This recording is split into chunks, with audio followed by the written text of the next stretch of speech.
Hi guys, it's Sarah from the Lone Rose 9314, and today is Book Tag Thursday. Well, technically it's Friday, so it's Book Tag Thursday / Reality Friday.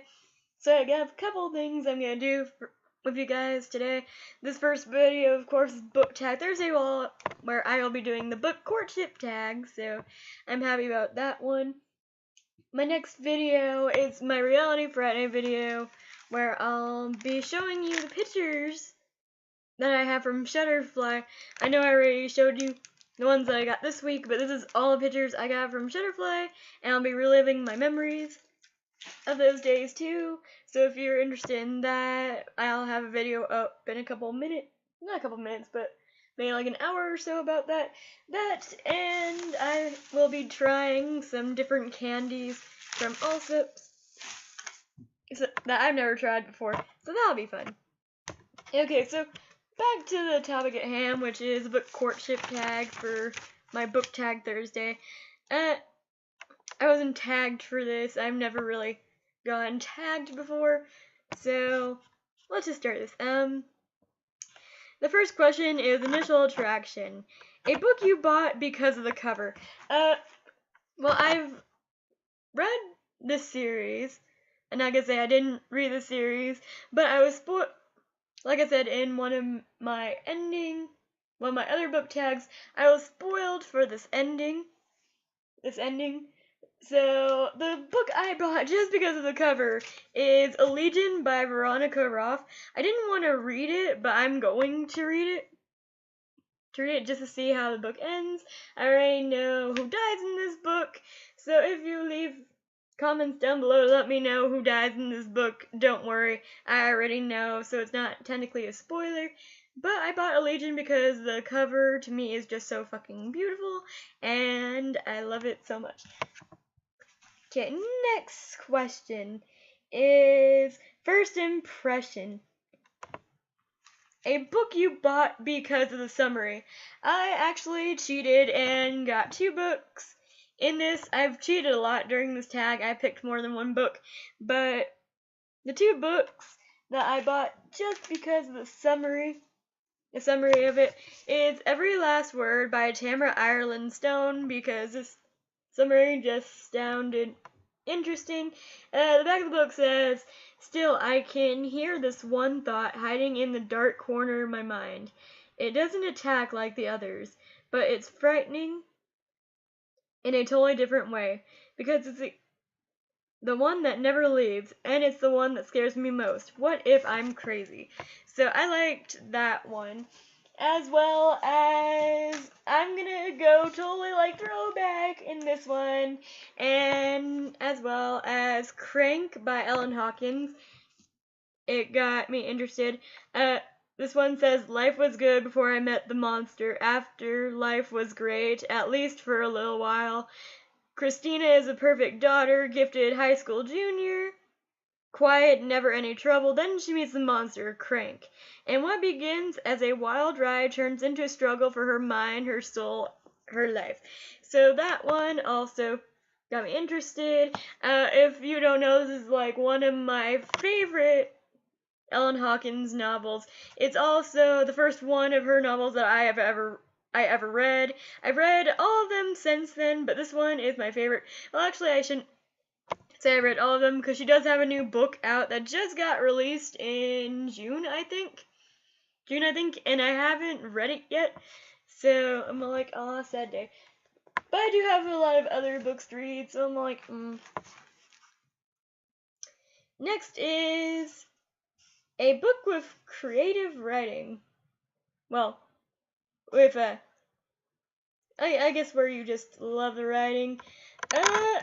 So far, I love the writing. I'm gonna show you this book again because I can't get enough of it. I love the writing style of Every Last Word by Tamara Ireland Stone. I'm barely into page 114, and I love this book already. It's like one of my favorites that I'm reading now, because I'm reading 3. I'm reading Every Last Word, Red Queen, and The Confessions of a Murder Suspect.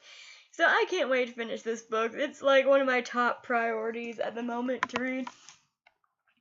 And then next one that I chose for this one was Darkest Minds by Alexandra Bracken. This book just kept me intrigued throughout all the story. The writing style was beautiful. It wasn't childish or anything like that. It was different to me, and I loved this book. And I know a lot of people loved it, / a lot of people didn't like it, but I loved this book, and it kept me at the edge of my seat, and it was unpredictable, so I loved that book a lot. First Date.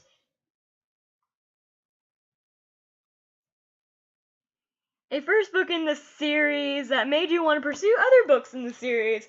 For this one, I have my 2 favorite book series of all time, and that is Vampire Academy by Rochelle Mead. If you don't know this, I am a huge Vampire Academy fan, hence the poster, like, right by my Daenerys poster, that's green, of the movie, and yes, this is the movie cover one, but I do have the original cover back at my parents' house, and I loved this book, and I love this series, and it's one of my favorite series in the whole world. So this book just made me laugh, it made me cry, it made me, like, so pissed off at some parts. And then it was the same for the rest of the series, and I just love Rochelle Mead's writing style so much. I love all her books, just like Ellen Hawkins. I love Rochelle Mead, all of Rochelle Mead's books, and all of Ellen Hawkins' books. Like, there is not a single book from these 2 ladies that I don't remember not liking. I mean, the ending, yeah, sure. Sometimes the endings piss me off, but the book series as a whole never pissed me off whatsoever. And then the next book I have here for you guys is Demon Kiss by H.M. Ward. Now, while I don't like any other book by H.M. Ward, don't get me wrong, she's awesome, but I've really tried to get into her writing style, and I couldn't. I guess it's just I love Colin and Ivy's relationship so much during this book that I really wish there was more to this series than just 5 books. Well, technically there's 6, but one of them is from Eric's point of view, and I fucking hate Eric, so I don't want to read that one. But yeah, Demon Kissed. Demon Kissed is definitely a book that intrigued me, made me laugh. As soon as I picked up one part of the story, I had to read the rest, and it was just awesome. I love Demon Kiss so much. Next up is Late Night Phone Calls, a book that kept you up all night. This one is actually another Vampire Academy novel, but that is the 4th book, Blood Promise. Blood Promise, it kept me up all night. I loved this book. It's not my favorite in the series, but it's not my least favorite. That's Spiritbound. I absolutely hated Spiritbound. If you came up to me when I was reading it, I would be like, this is the worst fucking Vampire Academy book ever. I hated it so much, but this one, I was intrigued with the whole story. I finished it in one night. Now, I got this book after Shadow Kiss, because, let's face it, Shadow Kiss was awesome. Shadow Kiss is my favorite book of all the series, but this one I finished in one night because I really wanted to know what happened to Dimitri and Rose, so I finished this one in one sitting, and I totally loved it. No regrets. So next I have Always on My Mind, a book that you can't stop thinking about. Now this book is kind of cheating because I haven't read this book yet, but I keep watching videos of people talking about it and how awesome it is and how and I know I should really get into this series soon because it's always on my mind to get into this series, and that is The Throne of Glass by Sarah J. Maas. So I picked this book from Always on My Mind because it seems like a very kick-ass story. It seems like something I would really like, but I haven't read it yet, so I'm like, I just want to read it, but it's not on my TBR until later. So this one.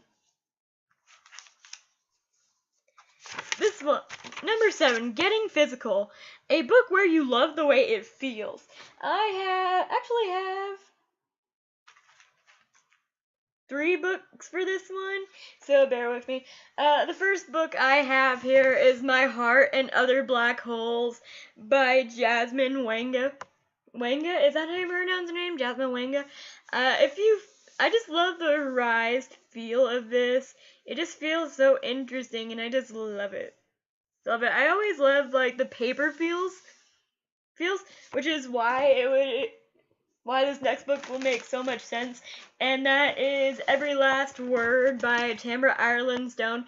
Like I've said in some of my previous videos, I just love the way how it feels and how the paper actually feels real. I love that one. And last but not least in this category, I'm going to show you a book that I haven't really shown anyone, and that is my Grimm's Brothers Fairy Tales book. I just love the way how it's all smooth, and the edge, you could actually feel the tree leaves, and look at this. Look at how beautiful that is.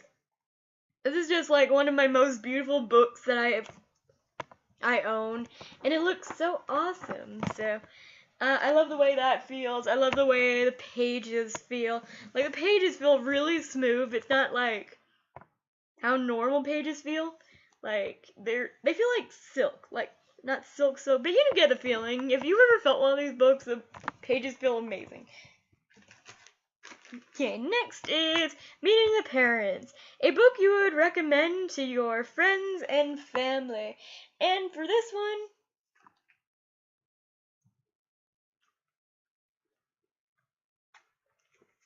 one, I have an older series that is by one of my favorite authors, and I would recommend, like, I know people might think, oh, she's gonna recommend Vampire Academy or Demon Kiss like she always does, but I'm thinking about leaning more towards recommending other books that I like, and for this one, I'm recommending the Burn series by Ellen Hawkins, because I just love these books, and this is the first one, and this is its companion novel right here.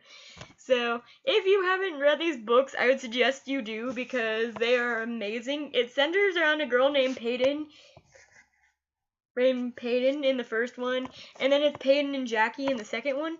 So these books, I don't really want to get into details of the synopsis in here, so I would recommend you look it up if it's something that interests you. I would totally recommend these. And last but not least, well, I've got question 10, but that's a tagging question, is Thinking About the Future, a book that, well, you keep on reading no matter what. And that big shocker for this one, I'm recommending Vampire Academy, but I also have 2 categories. Vampire Academy is more my fantasy type one that I would recommend, but if you're looking for a contemporary read not into fantasy, I'll recommend 13 Reasons Why by Jay Asher. This one I would always reread because it's one of my all-time favorite contemporary novels, and it just sticks with you, and it gets you thinking that, wow, one thing I could say could change someone's life. So 13 Reasons Why and Vampire Academy I would definitely recommend. And there you guys have it. That was my book courtship tag. Now, question 10 was share the love. So I'm going to tag everyone who watches this. Go do the book courtship tag. Just have fun with it. Alright, guys. I'll see you for my Reality Friday video. Bye.